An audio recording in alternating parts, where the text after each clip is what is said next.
เหมือนสุขาพี่น้องด้วยทีวีออนไลน์เขาค่ะตั้งเสียงค่ะอีกหนึ่งก็รายการเมืองย่ำเร็วสิมีรองเรียกหลายเปิงเขาเนาะย่ำมือเร็วในประเดี๋ยวว่าอื่นไล่ค่ายออกหนึ่งแผ่นตั้งในอยู่ดีICS ของเสียขึ้นซึ่งใต้เขาเลยกว่าตกลงก็ซื้อกันดังลงปองซึ่งมันเกี่ยวเลยลองไล่หนังเขาคาเดียวพวกเราพูดแจ้งเรื่องดีแต่เดี๋ยวป่องเสือลองอันเงาไล่อันเปลี่ยนอยู่มีอยู่ย่ำเดียวนั่นเนี่ยอยู่ดีเขาคาก็อะไรมาเขาขาดเดี๋ยวมาย้อนตองถามดีลุงเฉียงยาเขาผู้จัดการเรดิโอทีวีเสียงใต้หนอเว้ยค่ะเนาะหมายถึงเขาลงค่ะก็เคยย้อนถามเมื่อแล้วค่ะมีอยู่7 ข้อถามค่ะเนาะลุงค่ะเนาะเดี๋ยวก็เขาค่ะเดี๋ยวเคยมาย้อนถามลุงว่าลุงเขาหันถึงซึ่งคือเนื้ออันลงปองซึ่งเตียงเสียงเขาเลยยืนมือลองน้ำเย็นนะครับลุงค่ะพอมาตัวเงาลายวันเหมือนไหนเนาะอำว่าในเมืองไต้กวยนอกเมืองกุติตีก็เรียกลายปิ่นแปงกูฝ่ายกูลองอำว่าการ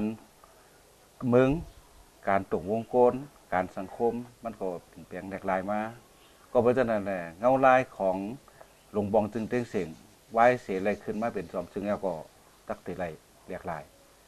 ลายหนึ่งก็ลายหนึ่งอันนี้ตื้นเป็นสภาวะของ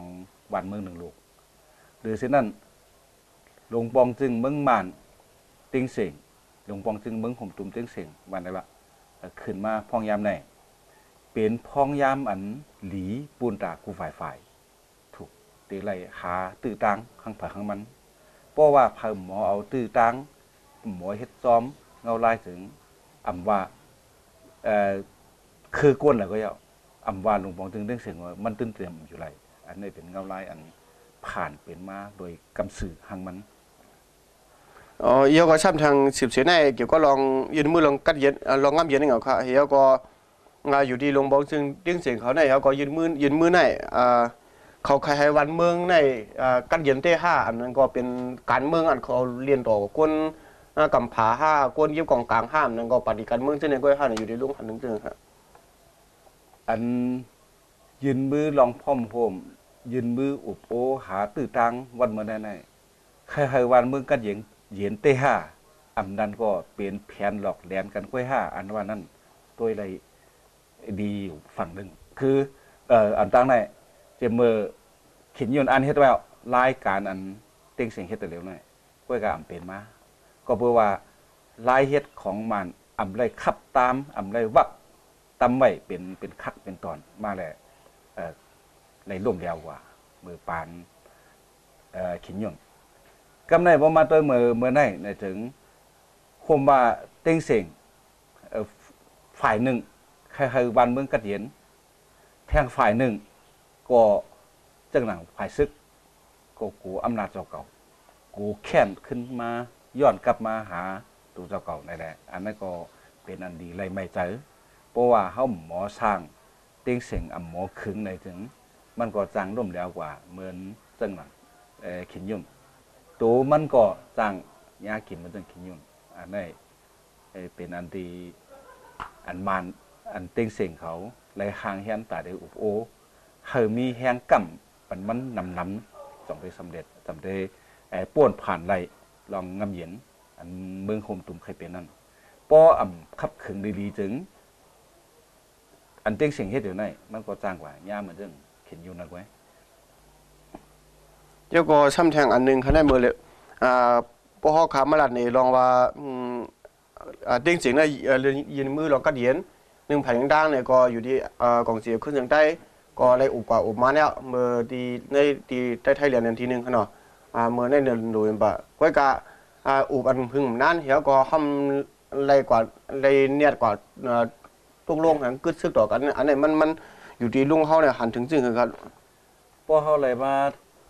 ติดตามตัวจอมอันว่าเนียดกว่าอุบมานได้อันนั้นได้ทางได้เต็มใจในตัวกับคาหันได้เจมือ3 ปีบนมาเขาวางแผนไว้ว่าโป๊ะอุบมานให้จะได้อุบซึ่งอันนั้นจะเนียดกว่า ตกลงได้เจอก็บอกว่าเขาก็มาตัวจอมแผนการของ RCSS เขา SSC ก็ตัดสินถึงได้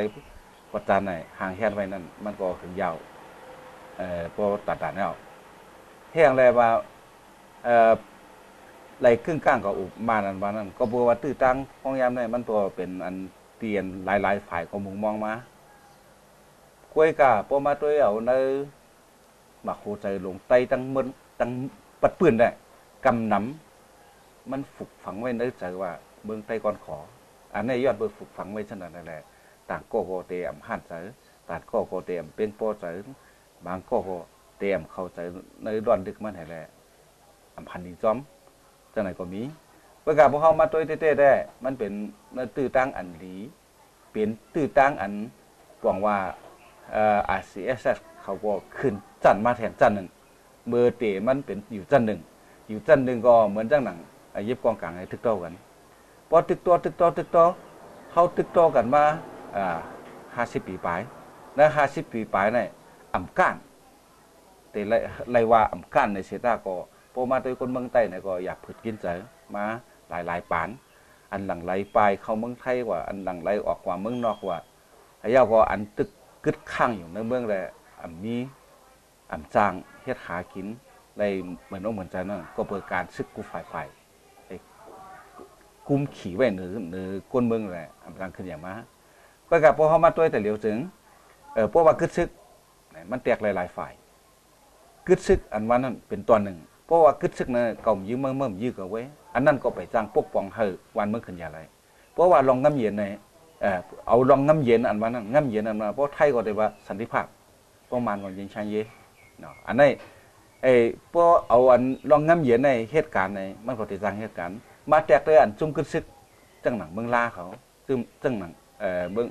มืองว่าเขาจังไหนเขาติดเลยหันลายอย่างพวกว่าเอาลองน้ำเย็นเนี่ยจำเป็นอะไรตึกกันนะถูกดีฝ่ายหนึ่งก็เขาเฮ็ดเขาจ้างเฮ็ดอะไรปุ่นตากลเมืองอันอยู่ในพื้นที่ของเขานั่นขึ้นอย่างมากมีนี่เป็นไรการค้าการขายเฮ็ดอะไรการสร้างพื้นที่บ้านเมืองการให้การนะจ้างเฮ็ดอะไรหลมอกหนุ่มใจเพราะว่ามันกึดซึกกันเพราะว่ากึดซึกกันได้กึดซึกไหนก็ได้ใครเป็นซึกขึ้นมาแล้วก็ได้เป็นพวกเอาลองน้ำเย็นมันป้องมาต่างฝ่ายต่างปันตื่นต่างกันเฮ็ดสร้างมีลองพิจาบางใจกันอันนั้นป้องมาลองน้ำเย็นเพราะว่าขึ้นซึกก็ได้ในใครขึ้นตึกกันเมื่อไรก็ไรแล้วก็การอันตกลงว่าอันขึ้นซึกกันเพราะกันแน่ๆมันจอนลาเลยว่าค่ามื้อนั้นในว่าที่มีการตึกต่อกันเกิดขึ้นแทงนะอันนี้อยู่ที่ว่านั่นน่ะการอันจ้างล่มแล้วเนี่ยก็เพราะว่าฝ่ายใดฝ่ายหนึ่งโป้ยุ่มยำกันมีลองยุ่มยำกันขึ้นมามีลองเฮ็ดน้ำไหลเตยเพิงต่อกันมาอันนั้นก็ตื่นจังเกิดเป็นไรก้อยกางเงาร้ายอันเดเกิดเป็นไรนั่นก็มันเด็กขึ้นปอกกว่าเหมือนเรื่อง50 ปีพ้นมากไว้เพราะว่าขึ้นปอกกว่าจังนั้นมานก็ดีฝ่ายใต้ก็ดีตึงตักเติมมีขึ้นลองขึ้นอย่างไรเป้ก็เต็มเป้กันได้มันก็ปองว่าหักกันแล้วขึ้นจักเงินกว่าได้ไหมอันนั้นปองลองสั่งกว่าแล้วก็บ่มาด้วยขึ้นเงาไล่แล้วก็อันได้ตกลงกันการซึกกันเนี่ยว่า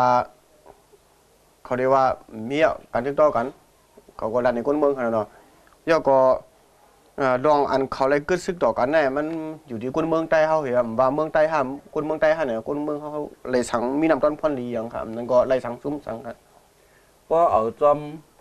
ลองน้ำเย็นเพียนได้คนเมืองปัดพื้นในพื้นที่กึดซึกนั้นเมืองใต้ก็ดีอันจะเนี่ยตักแต่ไรลองน้ำเย็นตักแต่ไรน้ำเย็นนะวันน่ะตักแต่เฮ็ดสร้างไรทางห่างกูลองการค้าขายการผูกซ้อมการหากินต้องกูลองเนี่ยเพราะว่าลองน้ำเย็นเพียนกว่าป้อมเพียนในก็มันก็ป้องว่ามีการขี่เต็กเตงงั้นพอมีการขี่เต็กเตงกันในก็มันป้องว่าอันลองน้ำเย็นนั้นมันไหลเตะตั้งสองฝ่ายนั่นก็ได้เพราะว่าลองน้ำเย็นไหลเตะนั่นปัญหาในตักเตะขึ้นเกิดเป็นมาแทงเกิดเป็นขึ้นมาเพราะ ราะว่าขึ้นมามันก็ได้มีการหาวแห้งขึ้นมาการหาวแห้งก็มันก็ได้ปอกกับขึ้นทั้งหลังขึ้นก็เป็นอะไรเพราะว่ากึดซึกกันจืนจังและเพนในแต่กวนเมืองตึนไหลพรดีก็เพราะในกวนเมืองเนี่ยอำได้หามได้หาบการนาเฮือนส่งจอยแถมปันซึกการเก็บย่อยเก็บแยมก็ดีเก็บเขาน้ำตั้งกินก็ดีเพราะฉะนั้นเขาก็ถาหางเฮ็ดถาหางหอมถาหางเก็บเงินไหลถาหางเฮ็ดสร้างปกป้องนาเฮือนจากอะไรโดยเช่นนั้นป้อมมีการขีดเต้งตึงกันในจันโกนการเห็นการศึกษาจนไหนก็เดี๋ยวขึ้นอย่างตื้อตอนขึ้นมาไหลแล้วก็มันกระบวนมาเมื่อว่าเรียมเมื่อรีคุมไม้ปังลงห้านั่นก็ว่าเฉลี่ยรีคุมไม้ปังลงนั่นก็กวนขันเนาะแล้วก็น่าต่อถึงวันเมื่อเหลียวเนี่ยเพราะว่าตีอุบกันเนี่ยก็ทางในห้ามหลุดเลยเป็นเวียงหลงของมันทีเดียมันเวียงหลงของมันเนี่ยพวกเขากวาดสู้เขาเนี่ยเขาในสายตาก้นคำน้ำเนี่ยเขาก็ว่าเขาตกซุ่มแบ้วการนั่งการหือเนี่ยมันตกซุ่มไว้ก็ทางในห้ามหลุดเลยเปลี่ยนที่นีบิโตอันมาเปลี่ยนอันอยู่ยากกันก็ครึ่งตั้งเนี่ยอันนี้รู้เพราะว่าเอาลองอุบโอเอาปืนตีอุบโอลัดเนี่ยแต่มันอยู่ที่ว่าเมื่อไปมีหลวงปองซึ่งเมื่อไปเป็นหลวงปองซึ่งนั่นอุบที่อะไรก็ไรจังหนังเมื่อปังลงเลยว่าก็เบอร์พ้องนั้นแบบมีหลวงปองซึ่งมันก็ตึกเป็นอาการลุกขึ้นกูฝ่ายได้มาอุบโอมาเฮ็ดปางกูเหมือนแต่เดย้อนออกเมืองก่อนขอเมื่อพ้องนั้นก็ได้พอมาตัวที่ในแต่เลี้ยวเมืองมันไรว่าเมืองมันนั่นล่ะเมืองโฮมตุ่มแต่เดียวนะเงางุ้นมีกะไรมีเดบิดอไหนเฮ็ดสังไรแต่ไรก็อุบกันนั่นอุบกันขึ้นกลางหลายห้าเนี่ยใจอยู่ก้อยกะพวกเดี๋ยวมาตัวอันอุบกันทีไรกันว่านั่นอยู่ดีลองยุ่มยำใจกันเข้ากว่าลึกก็คือก็เป็นเพก็เปิดจังนั้นน่ะจังเพราะว่ามันเป็นเพเข้ากว่าลึกเลยจังเป็นเพไหนเข้าเดอยู่ที่ครึ่งเป็นแดนดินที่เขาครึ่งนึงเขาครึ่งนึงอันนี้อันลองจังเป็นเพเพราะว่าลองอันเตว่าจังเป็นเพไหนอุบกันอะไรก็ไรอุบเดบิดอก็ไรอุบที่อเมริกาก็ไรอุบที่อะไรก็ไรก้อยกาอันอุบนั่นอำใจสองก็อุบกันยาวว่าเมื่อปังหลวงห้อมมีสักขีพยานศักดิ์ศรีเนาะห้อมมีศักดิ์ศรีห้อมมีหลักฐานเขามีหลักฐานอันว่าดีความหมายบางหลวงอันนั้นไว้ก้อยกาห้อมมีผู้ขันจอมก็เพราะฉะนั้นแหละมารทั้งได้อุปนะเพราะว่าไต้ก้านกว่าแล้วก็ไต้ก้านเอาไว้เผื่อเปิ้นคู่มาเนี่ยเปิ้นคู่ว่าไต้เนี่ยเป็นมารไต้เนี่ยอยู่ในมือมารคู่มาฉะนั้นก้อยกามือเหลียวซ้ำใจฉะนั้นมือเหลียวเนี่ยเหมือนจังเมื่อวันที่30นั่นพ่องหลงนอกเมืองของอเมริกาก็เห็นกันกว่าเมืองมารแล้วกว่าขึ้นในปีตัวแล้วเพราะฉะนั้นอันเขาอุบกันเมื่อไหร่ก็เย่าเมื่อผูกก็เย่าเตะอุบเมื่อนาก็เย่าเตะก็อุบตีในปีตัวก็เย่าอุบตีปังหลงขึ้นก็เย่าอุบตีตะคิเรียก็เย่ามันเหมือนกันไว้เปื่อนหูมั่วอันเขาอุบสังเขาไหลสังแล้วก็ฉันเชื่อว่าพวกเด็กกว่าอุบกันนี่แหละมันอยู่ดีอยู่ในฐานะอันแล้วมันก็หมู่อะไรสิอุบกันนั่นคือมันสั่งถูกคนด่าคนเมืองใต้เขากันเลยเพราะว่าอุบกันเนี่ยอันเตสั่งถูกเสียบ้านนั่นแต่เลี้ยวซึกล่ะอิงเดือซึกอะไรอุบเพราะว่าซึกทับซึกจึงได้อิงเดือจืออันRCSSของเสียเอาขึ้นถึงตั้งแต่อุบนั่นแหละซึกในเมื่อนามาในตักแต่ไรเป็นซึกลงบองซึ่งซึกอันมีอยู่ในกุจุมเนี่ยซึกลงบองซึ่งในอ่ำใจจุ่มมันไว้จุ่มคือว่าคือไตคือขางคือมอนคือยางเท่าไหร่เขาบอกว่าเจ้าคือนั่นเป็นอันมันมาแต่งปันว่าอันเป็นตายีดานั่นที่ได้มันใจมือดีคมมาปังงมาไหนไอ้พวกจีเมืองไหนมันเป็นโกนคือโกนอันหนึ่งนั่นเอาเมืองอันหนึ่งลุกเลยแหละมาข่มกันก็เพราะฉะนั้นแหละเพราะว่าเขาเอาซึกกูจุ่มไหน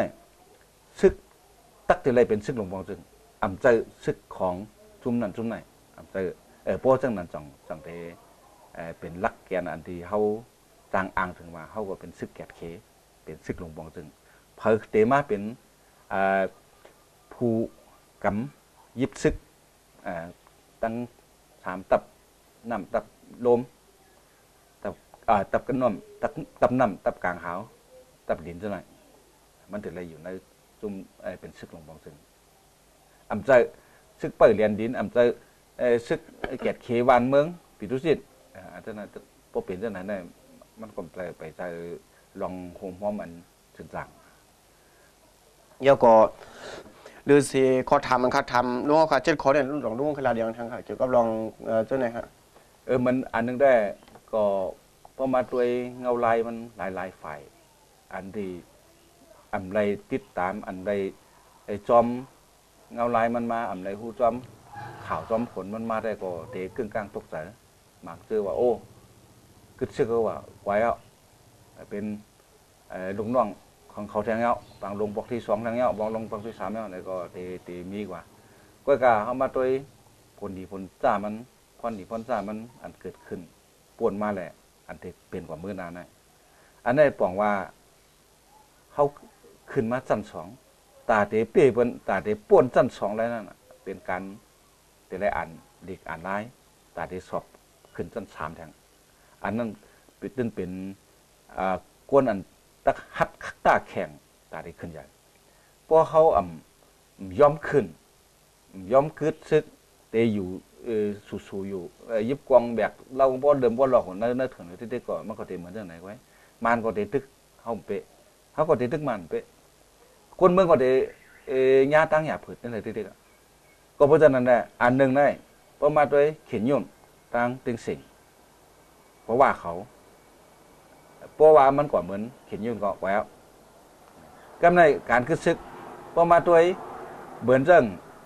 SSC วัดหองกึดซึกเอาขึ้นเป็นซึกมาแทงกอบสังละกอบมีลองขี่เต็กเหนือกันจ่องขึ้นแตกเป็นซึกขึ้นอันนี้ก็ในพอมาตัวแทงฝ่ายหนึ่งพรดีมันแทงฝ่ายเนี่ยพอมาตัวเหมือนเรื่องจุ่มจับซึกมึงจับซึกถึงใต้วันออกโค้งNTD NTD อันจะไหนเมืองลาน่าถึงซึกไม้สีเนี่ยเขาพวกกึดซึกเอาลองน้ำเย็นเอาเนี่ยเขาก็สร้างบ้านสร้างเมืองไรกวนในปืนตีมีกาเก็บกาหูกาไฮกาหน้ากวนให้ใครเห็นหน้าได้เสียงกาได้เสียงขอนหรือเสียกวนกะนอกเมืองมาลงตื้นมาเปิดบริษัทมาเปิดโครงงานอันเช่นนั้นไว้เขาก็หรือเช่นนั้นเขายังมีเหเงินเหหินเหพอดหลายอันหลายลองเหยาก็มีโครงการอ้อยคนเมืองก็ผูกอ้อยส่งขายบันจุ่มกลางจุ่มหลงบางซึ่งเขาแกนกลางเขาเงาซึ่งเขาคนเมืองก็ไหลเงินคนเมืองก็เฮ็ดไหลทางห้างต้นกล้วยคนเมืองก็ผูกไหลทางห้างเอาส่งขายออกเมืองเขอ้อยเฮ็ดน้ำตาลเฮ็ดน้ำอ้อยเฮ็ดเกลือหวานตัวไหนก็มีโครงงานอันนั้นไหนคนเมืองขึ้นใหญ่คนเมืองก็เพราะว่ามีซึกมาดีกว่าเก็บกินมีซึกจุ่มเลยดีกว่าเก็บขวัญเขานำดังกินอันนั้นเมืองพรดีอันจุ่มคือซึกกล้วยกะเขาตัดอะไรเฮ็ดอะไรจังนั้นกล้วยมกาแต่เฮ็ดอะไรให้มันกุ้มกว้างไกลกว่าเหลือนั่นแทงพอมาตัวเหมือนเรื่องอันเป็นมา50 ปีบายจังไหนคนเมืองก็ไรพรดีสังไรน้ำตุกน้ำหยาบจอมก้อยไรลู่ไรตายจอมคนซึกก็เหมือนกันซึกก็ไรสังตัวเตว่าป้อมตายก็มีจันหัวว่าขึ้นมากนั่นไว้หรือจันกลมไรสังพรดีมันตกเด็กไปก็ไรกึศซึกเนี่ยดีที่สุดแล้วเนี่ยในการใจได้อยู่ที่ปลายว่นของแต่ละก็ของเฮาแทงว่าเฮาเตะคัดใจให้มันก้าวยังคืบหน้ากว่าแทงกาเหือนวันนั้นมันอยู่ดีตั้งเฮาคัดใจโปรมาตัวกำไหนก้นหนุ่มเมืองใจมากหลายนำฐานะเนี่ยหลุดข้ามการไปปัญญากำพองก็มีตื้อตั้งอะไรมาฮอดเมืองไทยอะไรเฮ็ดอะไรสอนกันมาเพราะฉะนั้นในเมืองไทยอันเฮาคิดเปิ้นน่ะตั้งหูเฮาเป้งเปิ้นน่ะก็เพื่ออันการวันเมืองกัดเย็นนั่นเพราะว่าลองน้ำเย็นน่ะบ่ลองน้ำเย็นน่ะชื่นจังวันเมืองตึงกัดเย็นแล้วก็เหมือนเรื่องวันนั้นอันนึงเฮาตักไหลวนรับเอาเฮาตาเสียให้มันคิดเปิ้นอย่าไปให้ล่มยานเปิ้นอันนั้นได้มันเป็นหน้าที่ของเขาเจ้าที่ได้เฮ็ดนั่นก็ยินชมขอบใจถึงลุงค่ะที่อันไว้ใจยาวๆตอบอันเฮาค่ะวันมื้อนี้ค่ะยินชมขอลุงค่ะก็ อันนั้นก็อันเฮาคาเลยต้องทำบันทีลุงเสียงยาเฮาผู้จัดการดีวีพีภายใต้คั่นเนาะก็บอกว่าเดี๋ยวในกว่านั้นเนี่ยเฮาคาได้คัดใจหนังคือได้มีลองปันดังฮู้บากุนหนุ่ม5กุนเมืองใต้เฮาขา5เนี่ยบ่ใครฮู้อีสังเนี่ยก็แต้มอีเมลเฮาก็สมมาปันตามอันอีเมลเฮามีกระไดเนี่ยนั่นก็โทรศัพท์มาลัดเฮาคาดีเหมือนซึ่งหนังว่าหมายฟงอันมีกระไดในคั่นเนาะก็บ่นั้นเฮาคาเป็นเฮือในการวันเมืองเงาลายอันมื้อเหลียวในมันเฮ็ดให้เรียกหลายไว้หนังเฮาคาติดตามลำซ้อมหลายนั่นก็เฮาคาก็คัดใจบรรปุนตาพี่น้องใต้เฮาคาอยู่ขนาดบนดาววันเมื่อได้ยินชมค่ะหมายถึงค่ะ